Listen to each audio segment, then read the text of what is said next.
बिस्मिल्लाहिर्रहमानिर्रहीम। शब कदर की रातें बहुत नज़दीक है। हमने सोचा कि उसके ऊपर बात की जाए। हजूर सल्लल्लाहु अलैहि वसल्लम ने शब कदर के बारे में इरशाद फरमाया, आका अलैहिस्सलातु वस्सलाम ने इरशाद फरमाया कि जो आदमी शब कदर की रात में खड़ा हुआ तो फरमाया अल्लाह रब्बुल इज़्ज़त उसके तमाम पीछे वाले गुनाह माफ़ फरमा देगा। तो दूसरी हदीस में हजूर सल्लल्लाहु अलैहि वसल्लम ने इरशाद फरमाया कि कोई आदमी बदबख्त ही हो सकता है जो शब कदर की रात में ना जागे, वरना कोई आदमी ऐसा नहीं हो सकता जिसको अल्लाह ने ईमान की और कलमे की दौलत नसीब की हो, वो शब कदर की रातों को जागे बगैर गुजार दे। शब कदर की रातें हैं कौन सी? हजूर सल्लल्लाहु अलैहि वसल्लम ने पहले अशरे का एतकाफ किया शब कदर की तलाश के लिए। आका अलैहिस्सलातु वस्सलाम ने फरमाया कि मैंने शब कदर को नहीं पाया। फिर हजूर सल्लल्लाहु अलैहि वसल्लम ने दूसरे अशरे का एतकाफ किया। फिर आका अलैहिस्सलातु वस्सलाम ने इरशाद फरमाया मैंने शब कदर को नहीं पाया। फिर आका अलैहिस्सलातु वस्सलाम ने तीसरे अशरे का एतकाफ किया। आका अलैहिस्सलातु वस्सलाम ने इरशाद फरमाया कि अल्लाह रब्बुल इज़्ज़त ने मुझे वो तारीख बता दी थी। मैं वो तारीख बताने के लिए जब बाहर निकला कि शब कदर की रात कौन सी है, किस तारीख में है, तो आका अलैहिस्सलातु वस्सलाम ने इरशाद फरमाया कि बाहर दो मुसलमान झगड़ा कर रहे थे। अल्लाह के नबी सल्लल्लाहु अलैहि वसल्लम ने इरशाद फरमाया उनके झगड़े की नहूसत की वजह से अल्लाह ने मेरे जहन से वो तारीख, वो रात निकाल दी कि वो कौन सी रात है। तो ये आप इससे अंदाज़ा लगाएं कि ये झगड़ा कितनी बड़ी चीज़ है। आजकल तो हम नमाजी भी हैं, हम ज़कात देने वाले भी हैं, हम हाजी भी हैं, हमारे पास लंबी लंबी तस्बीहात भी हैं, हम बड़ी बड़ी विर्द भी करते हैं, लेकिन आपस के झगड़े नहीं छोड़ते। हजूर सल्लल्लाहु अलैहि वसल्लम ने सहाबा को फरमाया कि मैं तुम्हें ऐसा अमल ना बताऊं जो नमाज से बड़ा हो, जो ज़कात से बड़ा हो, जो हज से बड़ा हो और जो कुरान से बड़ा हो। सहाबा ने पूछा या रसूलल्लाह कौन सा अमल है? आपने फरमाया कि एक मुसलमान का दूसरे मुसलमान के साथ हुस्न सलूक के साथ पेश आना। ये तमाम इबादत से बड़ा अमल है। अल्लाह के नज़दीक जिस इबादत की बड़ी कदर कीमत है, हमारे यहाँ उसकी कोई कदर कीमत नहीं है। हम साल हा साल से अपने सके भाइयों से नहीं बोलते, अपनी बहनों से नहीं बोलते, अपनी माओं से नहीं बोलते जिन्होंने पैदा किया।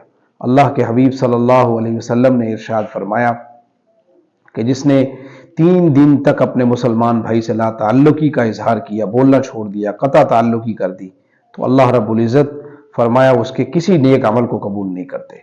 इसलिए बेहतर है कि अपने दिलों को साफ करके रमज़ान की इन मुक़द्दस रातों को बेहतर और कीमती बनाया जाए।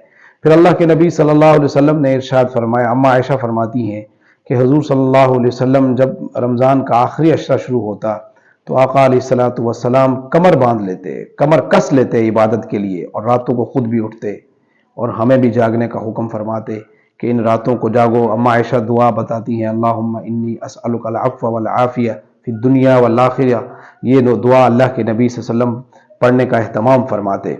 और फिर इसी तरह फरमाया तनज़्ज़लुल मलाइकतु वर्रूह फ़ीहा बिइज़्नि रब्बिहिम, कि ये वो मुक़द्दस रात है जिस रात में अगर किसी ने इबादत कर ली तो फरमाया अल्लाह के फरिश्ते आसमानों से ज़मीन पे उतरते हैं जिब्राइल की क़ियादत में, और वो ज़मीन पे उतर के फरमाया जितने भी लोग ज़मीन पे इबादत कर रहे होते हैं, अगर कोई नमाज पढ़ रहा है तो वो उसके साथ नमाज में मशगूल हो जाते हैं, अगर कोई जिक्र कर रहा है तो वो उसके साथ जिक्र में मशगूल हो जाते हैं, अगर कोई इबादत कर रहा है तो उसके साथ इबादत मशगूल हो जाते हैं, अगर कोई दुरूद पढ़ रहा है तो उसकी दुरूद में शामिल हो जाते हैं, और अगर कोई दुआएं मांग रहा है तो फरमाया उसकी दुआओं पे आमीन कहते हैं।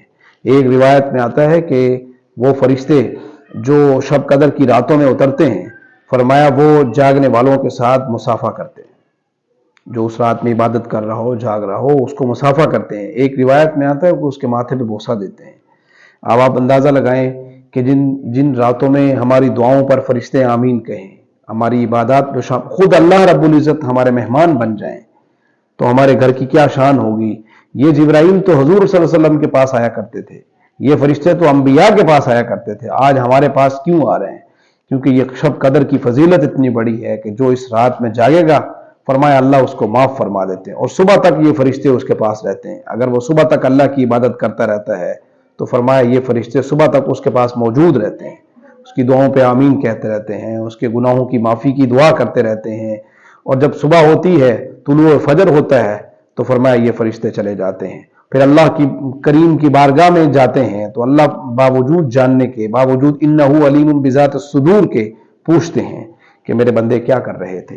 تو فرشتے عرض کرتے ہیں وہ دعا مانگ رہے تھے، وہ قرآن کی تلاوت کر رہے تھے، وہ جنت کی طلب کر رہے تھے، وہ جہنم سے پناہ مانگ رہے تھے۔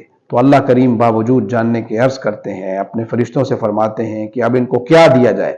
تو اللہ کے فرشتے عرض کرتے ہیں اب اپنی شان کے مطابق ان کو اجر دیں۔ تو فرمایا کہ اللہ کریم ارشاد فرماتے ہیں کہ میرے فرشتوں گواہ ہو جاؤ، جس نے اس رات میں عبادت کی میں نے ان سب کو معاف کر دیا۔ بلکہ یہاں تک ارشاد فرمایا کہ اللہ کا جو سمندر ہے رحمت کا وہ جوش میں آتا ہے، اور فرمایا جاتا ہے کہ جتنی بھی حضور صلی اللہ علیہ وسلم کی امت ہے میں نے سب کو معاف کیا۔ تو یہ رات بہت بڑی فضیلت والی رات ہے۔ اس رات کے اندر جتنا ہو سکے جاگنے کا اہتمام کریں۔ جاگنے سے مراد یہ نہیں کہ ہم مغرب سے شروع کریں اور فجر تک جاگتے رہیں، مغرب کی نماز تکبیر اللہ کے ساتھ پڑھیں، اور پھر جتنا اس کے درمیان میں وقت ہے وہ گناہ نہ کریں، پھر تراویح پوری پڑھیں، وتر پورا پڑھیں، پھر اس کے بعد صلاۃ التسبیح پڑھ لیں، 1-2 سپارے منزل کے پڑھ لیں، پھر سو جائیں، اور صبح جلدی اٹھیں، تہجد میں جلدی اٹھ کے پھر اللہ کریم کے بارگاہ میں مانگیں۔ ایک روایت میں آتا ہے کہ یہ جو رات ہے نا، فرشتوں کے لیے اللہ تعالیٰ معاملات کو سپرد کرتے ہیں کہ جاؤ اس رات میں جو میرا بندہ پورے سال کی روزی مانگ رہا ہے اس کو دے دو، جو میرا بندہ عافیت مانگ رہا ہے اس کو دے دو، جو میرا بندہ اولاد مانگ رہا ہے اس کو دے دو، جو میرا بندہ شفا مانگ رہا ہے اس کو شفا دے دو، جو میرا بندہ اپنے گھر میں برکت مانگ رہا ہے اس کو برکت دے دو، اور جو میرا بندہ جو دعا مانگ رہا ہے فرمایا اس کی دعاؤں کو قبول کروا دو۔ اس لیے یہ راتیں بڑی قیمتی ہیں، آنے والی ہیں۔ ہمیں چاہیے کہ ابھی سے ہم اپنے آپ کو ذہنی طور پہ تیار کریں کہ میں نے ان راتوں میں جاگنا ہے، میں نے اپنی مصروفیات کو آگے پیچھے کرنا ہے۔ اللہ رب العزت ہم سب کو ان 5 راتوں میں جاگنے